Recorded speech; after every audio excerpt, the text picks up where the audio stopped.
This is episode 235 of That Shakespeare Life. Just like William Shakespeare, our show is supported by patrons. It's listeners just like you who sign up to support our show that can contribute directly to programming and get access to a library of bonus Shakespeare history content when you join us at patreon.com/thatshakespearelife. That's patreon.com/thatshakespearelife. Hi, I'm Sarah Neville, a professor of English at The Ohio State University. Another great method for studying the life of William Shakespeare includes listening to this. It's That Shakespeare Life with my friend, Cassidy Cash.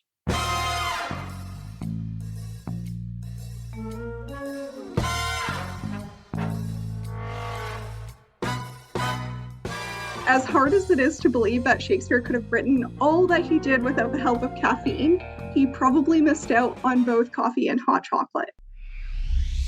Welcome to That Shakespeare Life with Cassidy Cash. Cassidy believes that if you desire to successfully learn or perform Shakespeare's plays, then understanding the real life and history of William Shakespeare himself is a must. That Shakespeare Life is the podcast that helps you go beyond the curtain of some of Shakespeare's most iconic works and explore the world of early modern England as Shakespeare would have lived it, learning from the writers, historians, and performers who know it best. And now, here's Cassidy. Coffee, tea, and chocolate may be regular items in the daily lives of the English today, but for Shakespeare, these items were not on the everyday menu. In fact, drinking coffee or tea was seen with much superstition and hesitancy by anyone who knew it was there, and most people didn't even know about it. While Shakespeare does mention one poor pennyworth of sugar candy in Henry V, he would not have been talking about chocolate. Confections like chocolate and drinking tea, along with coffee houses, would not become normal in England until after Shakespeare died in 1616. However, what we can see about these items in Shakespeare's lifetime is the process of caffeine arriving in England. It's during Shakespeare's lifetime that coffee, tea, and chocolate was an exotic sample of foreign lands being brought to Europe by various explorers and trading companies. Here today to share with us the history of the coffee, tea, and chocolate and where they were at in their journey from obscurity to popular everyday kitchen staples is our guest, Elisa Tersigni. Elisa Tersigni is the GHI Digital Humanities Postdoctoral Fellow at the University of Toronto. She completed her doctorate in English, focusing on book history and print culture. She was the Digital Research Fellow at the Folger Shakespeare Library for the Mellon-funded research project Before Farm to Table, Early Modern Foodways and Cultures. You can see more of Elisa's work and connect with her at the link in today's show notes. Hello, Elisa. Welcome back to the show. So glad to have you here again. Hi, Cassidy. It's nice to be here again. Are there records of when coffee was first introduced to England? Not necessarily as a popular beverage, but the first time coffee beans arrived in England as maybe a novelty item? Yeah, it's really hard to put a date on when coffee was first introduced into England or when it was introduced to English people more generally. So coffee is a surprisingly recent discovery, and people in what is now Yemen and Ethiopia discovered it only in the 15th century. And so it's been drunk for about 500 or 600 years, which isn't very long. The first record that we have of an English person coming into contact with coffee is a letter that was written by William Biddulph, and it's dated 1600. So he was a clergyman who worked for the Levant Company, which maintained trade between England and the Ottoman Empire. And he first encountered coffee in Aleppo. So that's not in England. And it was probably there and elsewhere in the Mediterranean that the first English people encountered coffee around the turn of the 17th century. So like Biddulph, they were probably traveling merchants or working in trade. And the average English person wouldn't have encountered even the concept of coffee, let alone the taste, until decades later. In the late 17th century, now I believe it's around the 1660s, but correct me if I get the date wrong there, Henry Stubbs wrote a book titled The Indian Nectar, or A Disclosure on Chocolate. Elisa, is Henry Stubbs writing about hot chocolate here? And would Shakespeare have known about hot chocolate, or was that also after his lifetime? So as hard as it is to believe that Shakespeare could have written all that he did without the help of caffeine, he probably missed out on both coffee and hot chocolate. And it would have been rare for English people to encounter chocolate either in taste or in text before Shakespeare died in 1616. So it's possible that Shakespeare knew about chocolate, but he never expressly mentions it in his plays or poems. And he does mention drinking nectar, but he doesn't use the phrase Indian nectar, which is the phrase that Henry Stubbs uses to describe hot chocolate. So there are a few things that make the introduction of hot chocolate to England quite different from the introduction of coffee.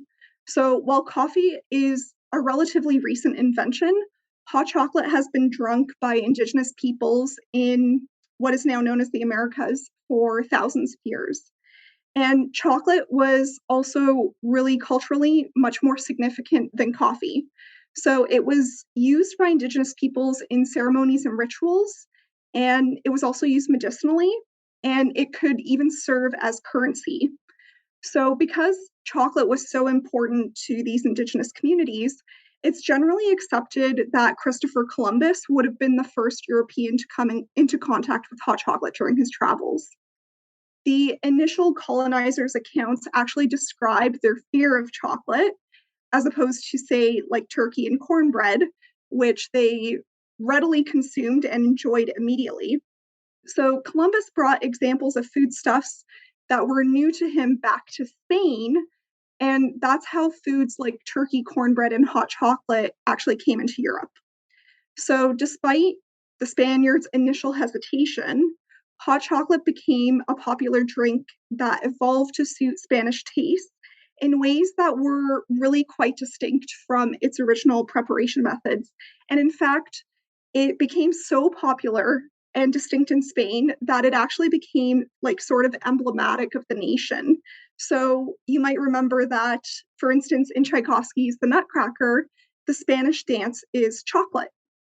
So to go back to your original question, Henry Stubbs' book explains to the English reader not only how to make hot chocolate, but also how hot chocolate is made in the English way. And what he explains is that Spain's method is to mix chocolate with water, whereas in England, it's better prepared with milk.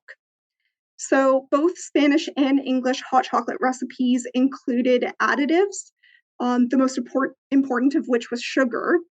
But the Spanish additives tended to include more spices, including chili pepper, and English hot chocolate had fewer spices and more thickeners. So it included things like egg and even breadcrumbs or flours.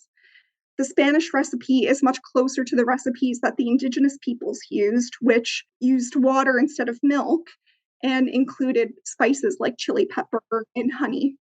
So we've covered chocolate and coffee. I think we should also tackle tea, which is almost synonymous with the British in terms of images we think of today about England in particular. But would Shakespeare have known what tea was during his lifetime? Sadly, no. Shakespeare seems to Oh, have that's missed out so on sad. everything. Yeah, so poor Shakespeare, he just narrowly missed out on all three. So it wasn't until the mid 18th century that tea really became the preferred drink in Britain. And tea is similar to chocolate in the sense that it has a long history that goes back hundreds and thousands of years in East Asia, but only came to England relatively recently. And again, that was around the time that Shakespeare died. So initially, coffee was far more popular than tea just because tea was exorbitantly expensive. So it was about 10 times the cost of high quality coffee at the time, and coffee wasn't cheap either. And tea was initially served in coffee houses. So it was actually through coffee culture that tea became known. And it wasn't until tax laws changed that tea became much cheaper than coffee. And that's when it supplanted coffee and became sort of the national drink of Britain. Coffee houses started popping up, and people tend to think that coffee houses indicated an increased interest and drinking of coffee. But historians of England actually have limited information about what coffee drinking culture was like before 1700. So we know that the first coffee house opened in Oxford around the year 1650, and that coffee houses started popping up all over London. So there were over 80 that popped up within a decade alone. Coffee probably came into London before that, but not for a mass market. It would have just been brought in for personal use from merchants who traveled through the Mediterranean. So although we know that coffee houses started appearing in metropolitan areas, we don't know whether they popped up in more rural areas in England. And so it is possible that coffee remained purely a metropolitan drink and that it wasn't adopted more broadly. It's really unclear whether this presence of coffee houses indicates a developing taste for coffee in England, or if it just signals the development of a coffee culture. So, for one, coffee houses served more than just coffee, and there's also evidence that ale houses began offering coffee. So, this blending of coffee and ale house sort of happens. And although raw coffee was being imported into England and roasted in London, it wasn't until the mid 18th century that it was taken up as a mass market. And by then, it had been overtaken by tea because tea had become cheaper. So rather than writing about drinking coffee, people at the time were writing about coffee house debates. So they were writing about what was happening in the coffee house as opposed to about coffee. And in fact, the coffee house debate became an entire literary genre that was common. So what we know is that a coffee culture existed, but it's not entirely clear whether coffee was common or popular as a beverage, at least at first. So you mentioned that chocolate would go on to develop to a hugely popular product being served alongside tea at these types of coffee house establishments. And poor Shakespeare missed out on all of these things. But I do know about the history of cacao and chocolate when it was first being discovered during Shakespeare's lifetime, and people were looking at this and wondering exactly what it was. And Elisa, I was wondering if you would tell us one particular story that you've written about of English pirates that misunderstood the cacao bean. Yeah, so that's actually one of my favorite stories about the history of chocolate. So chocolate was very slow to make its way to England, even though it became popular in Spain. And as a result, you end up getting these contemporary reports that are documenting all these mistakes that English people make when they're coming across cacao pods for the first time. So, one of these stories is that English pirates who captured a Spanish ship carrying a shipment of cacao threw the cacao overboard because they mistook it as sheep dung, which was an unfortunate mistake to make because cacao was quite expensive and was worth a lot. And there were other reports or similar reports at the time. So, for instance, there was an Englishman who burned 100,000 cacao pods because he just didn't know what it was. And I guess that was the English colonial response was, if you don't know what it is, burn it. So at least at first, English people didn't have a concept of cacao or chocolate. But just as in contrast to that story, the enthusiasm for chocolate elsewhere, so like in Spain and in what is now Mexico, was so notable that we actually have a recorded story of death by chocolate. So one priest living in colonial Spanish America relays a story of a conflict between a bishop and some local women who were drinking chocolate. And after the introduction of chocolate into Spanish culture, there was a very hotly contested debate about whether chocolate could be consumed during periods of fasting, which is really common in the Catholic faith. So this bishop reportedly forbade these women from drinking hot chocolate during Mass. And the women apparently enacted their murderous revenge by poisoning the bishop's own cup of hot chocolate. You're kidding. Oh my goodness, don't take away those girls' chocolate.